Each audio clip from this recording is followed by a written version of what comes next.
शाळांमध्ये नशाविरोधी प्रतिज्ञा आणि शिक्षकांकडून ड्रग्जचे दुष्परिणाम बाबतीत मार्गदर्शन उपक्रम राबवणार मंत्री चंद्रकांत पाटील।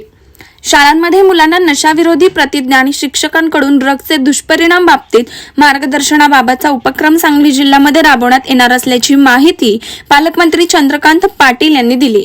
राज्याच्या शिक्षण विभागाकडे तसा प्रस्ताव देखील मान्यतेसाठी पाठवण्यात आला आहे। हा राज्यासाठी पॅटर्न होऊ शकतो असा विश्वास देखील मंत्री चंद्रकांत पाटील यांनी व्यक्त केला। नशा विरोधी, ड्रग्ज विरोधी खूपच युद्ध पातळीवर धाडी असेल, प्रबोधन असेल, ॲक्शन असेल असं आपण सुरू केलं आहे। त्यासाठी एक टास्क फोर्स अपॉइंट केला ज्याची दर सोमवारी बैठक होते आणि ती इतकी रिगरस करायची आहे, दर आठवड्याला करायची आहे की पुढच्या सोमवारी अधिवेशन सुरू होणार असल्यामुळे मी शनिवारी येणार आहे आणि बैठक घेणारच। त्याच्यातून आता बंद असणाऱ्या 135 इंडस्ट्रीना उघडून इन्स्पेक्शन करू द्यावं लागतं आहे, कोणी त्याला विरोध करत नाही आहे। त्यानंतर एक नियम केला होता जो आज मी स्थगिती दिली आहे की प्रत्येक इंडस्ट्रीने चालू असणारे दर महिन्याच्या 5 तारखेला एक प्रतिज्ञापत्र द्यावं की आमच्याकडे ड्रग्ज विषयात काही चालत नाही। तर थोडा इंडस्ट्रीने विरोध केला।